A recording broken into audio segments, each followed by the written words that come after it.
Welcome back to the Running Wine Mom podcast. I'm your host, Samantha Cieslinski, aka the Running Wine Mom. If you're a formula feeding parent, this one is for you. Recently, Consumer Reports released a major investigation that tested 41 baby formulas from harmful contaminants like lead, arsenic, cadmium, and even PFAS. The findings raised serious concerns and a lot of questions from parents, experts, and the industry. Joining me today is Dr. Sana Mujahid, head of food head of food safety testing and research at Consumer Reports, to talk directly about the report.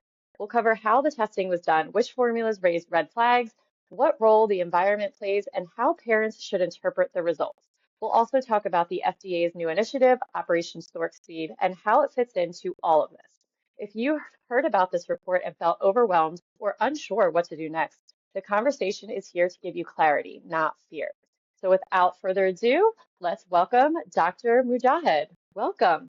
Thank you for having me here. I am so grateful for you to come on. I have been posting about this on social media and have gotten so many responses from parents. So I really do appreciate you taking the time to answer some of the questions from the report, as well as some directly from the parents out there that they have. So I appreciate it. Glad to be here and talk about the report. All right, so let's get right into it. What led Consumer Reports to conduct this investigation into baby formula now? Was there a specific trigger or an ongoing concern? I'd say more of an ongoing concern. There have been reports in literature, meaning academic literature, and other testing organizations have published reports on the contaminants that we tested for being in infant formula. So we looked at all of those and then decided to test the most popular infant formulas for those contaminants. Yeah, and can you walk us through which contaminants were tested and why those specifically? Yeah, so we looked at heavy metals, including lead, arsenic, cadmium, and mercury. Those are generally tested all together with the methodology that we use. There weren't specifically reports about mercury being high in infant formula, but we test all of those four together. We also looked at PFAS, which, as you may know, is almost everywhere. We're exposed to it through our clothes, our food, water, etc. And then we looked at acrylamide as well as bisphenols, including BPA, aluminum, and potassium, all of which the literature indicated could be a problem in infant formula. Yeah. And so how many batches or samples per formula were tested to ensure reliability of the finding? We tested 2 to 3 samples of each formula, and those represented 1 to 3 lots. And by lots, I mean different expiration dates. As you know, in the marketplace, we have to work with what we can get. So in some cases, we got all three different expiration dates. And in some cases, we couldn't get more than one, but we still tested 2 to 3 samples of each formula. And so many people on my social media have been asking about ready to feed formula and breast milk. And I know they weren't included in the study, but why did you specifically just choose powder formula over the ready to feed or breast milk? Yeah, so what we can test depends on our resources. The scope of this study just focused on the powdered formula. If we get the resources, we may be able to expand our testing into the ready to eat formula and other types.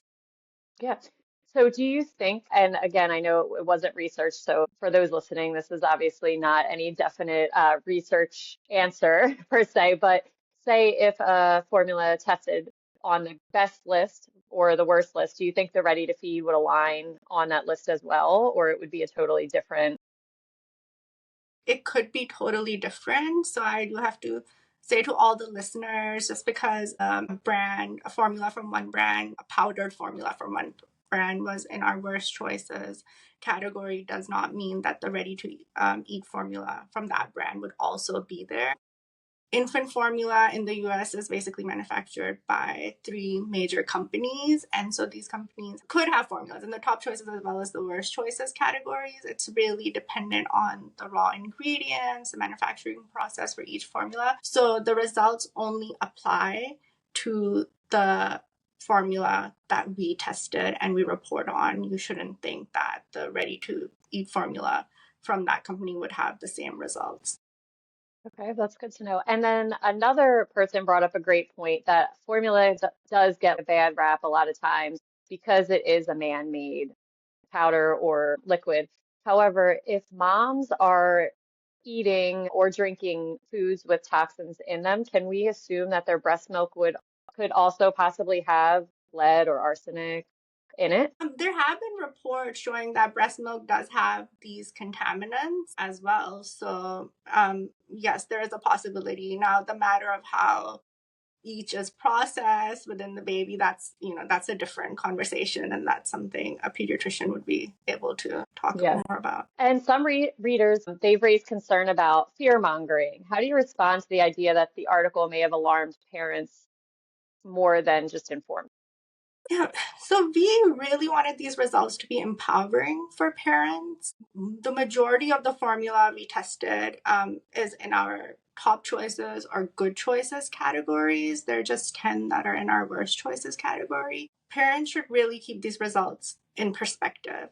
All of these formulas are safe, they meet all of the regulatory requirements, but what our results show is that it's possible for manufacturers to produce these infant formulas without detectable levels of these contaminants, because the majority of them Right. are at very low level, had very low levels or undetectable levels, and that's what we want these results to. Yeah, and I totally agree with that. And I liked how you worded it best, good, and then worse. Like it's not like these are terrible, you stop feeding your children them immediately, but it does prove a point that there are a lot that have all green checks, which is Right. great. So of the 41 formulas tested, were there patterns in contamination based on brand type, price point, or organic versus non-organic? No, we didn't detect any patterns such as that. There's no easy way to just look at the brand or the designation to know which one would have contaminants in it. And what were the most concerning results from your testing and why? Finding these contaminants in infant formula is concerning and worrisome overall, but the levels of inorganic arsenic and lead that we found in some of the formulas were concerning because, through raw ingredient testing, through finished product testing, manufacturers can lower these levels and we wouldn't be able to find them. So that was very concerning, that there aren't any regulatory requirements for manufacturers to conduct that testing. That's very interesting. And I never also thought about that they're not really, that should be changed, I hope. Yeah. I do want to say, though, that all of the formula, as far as we know, meets all of the regulatory requirements that are in the US, and some manufacturers that they even test to European standards. So they're meeting the current requirements, but we just think that there should be more requirements. Right.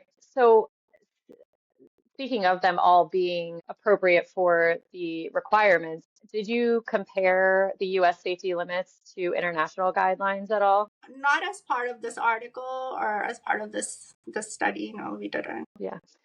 So were you shocked that there were so many formulas that had the green checks next to it? When you went into this, what was your prediction about what you thought you were going to find? I mean, obviously we hope that it's all green checks, but were you shocked that so many had green checks? No, I mean, we were hoping that there would mostly be green checks and we wouldn't find any issues. But, this is one of the most highly regulated products in the marketplace. So I guess it would be expected that there were that many green checks, is what Yeah. I want to Yeah. say. Yes, that's what we hope. Were there any brands that surprised you, either for good or bad reasons, based on your findings? No, not really. We didn't have any preconceived ideas about any brands Hmm. at all. So there wasn't anything that we were expecting and were surprised by. And how much do environmental factors like soil, water, and air pollution contribute to the presence of contaminations in formula ingredients? Yeah, so all of these contaminants that we found in infant formula are present in our environment. Heavy metals can be found in root vegetables such as sweet potatoes. There's arsenic in rice, etc. And it's just based on how it's grown and where it's grown. So these are in our environment. They've been found in other things like you said, food, water, breast milk, etc. But there is a way to not have detectable levels in infant formula. And that's what we should be working towards. Right. Do you think that the contamination issue is more about sourcing ingredients or about the manufacturing process? Or Yeah, I think it's a combination of both. This contamination can happen from the raw ingredients and during the manufacturing process. That's why it's important to test at both points, the raw ingredients and the final product. yeah. And a lot of parents were concerned if their child has an allergy to cow milk, to those terms. What advice maybe would you have for them in regards to if their child's formula was on the worst list, to kind of find a new formula that maybe isn't on the best list? Yeah, so I would say again that they should keep these results in perspective. If they do have a formula, they are already using a formula that's on the worst choices list, and they want to switch, they should talk to their pediatrician. The pediatrician would know that, has the health history of their child and can best advise them on when to switch and what type of formula to switch to. I know it's not always easy switching formulas. Babies are very resistant to switching, but there are certain points at which you sometimes generally do have to switch. So the Right. pediatrician can inform them the best. Yeah. How have formula companies responded to your findings, and have they taken any steps since the publication? There are no steps that I know of from manufacturers at this point. We published some of the responses from manufacturers in the article, asserted their commitment to producing safe products, also that they're following all of the requirements that are in place right now. So that's good to hear, but again, we think that they can do more. Yeah. Um, so how should parents interpret this report alongside their pediatrician's advice? Some people were saying, like, I don't want to take this, TikTok video or this report into my pediatrician, but how can they maybe present it to their pediatrician in a way that they can take it a little more serious? As a mom, I would go and say, I'm concerned about the presence of heavy metals and other contaminants in baby formula. And there have been recent reports about this contaminant in the formula that I've been using. What would your advice be for me to switch formulas? I think the pediatrician may say, and we say as well, this isn't an acute risk.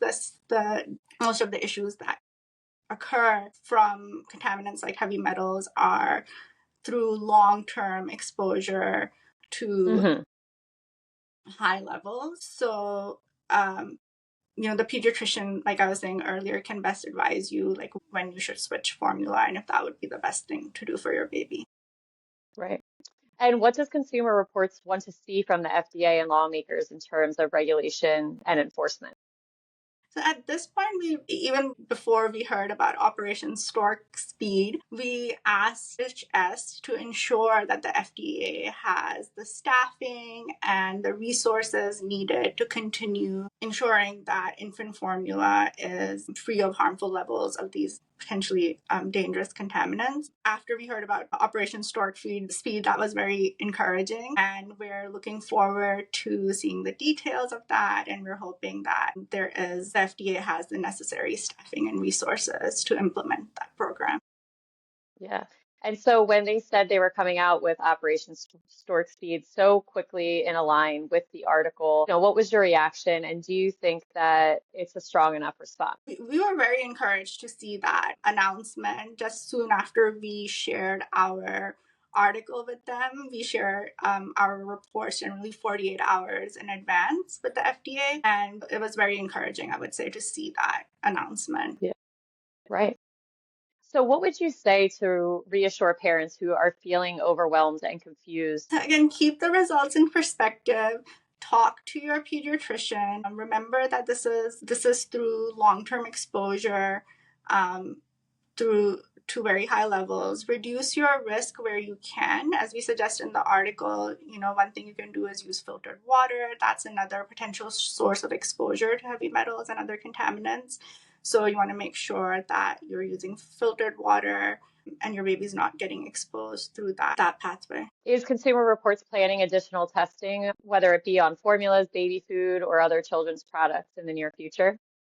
Yes, we are. Certainly, we don't have our list of the projects for the next coming year. Our fiscal year starts in June every year. Okay. So we definitely have a big focus on baby. You can check out all of our ratings, including our food reports on cr.org/baby. And we are certainly planning to continue our testing in this area. Yeah. And a lot of parents asked about specific formulas that were not on the list. Do you have any advice now that this is such a hot topic on what they can do? Again, you said that everything is under regulation, but just to kind of give them a little more comfort. Like I was saying earlier, there isn't a way to apply these results to formulas that we haven't tested.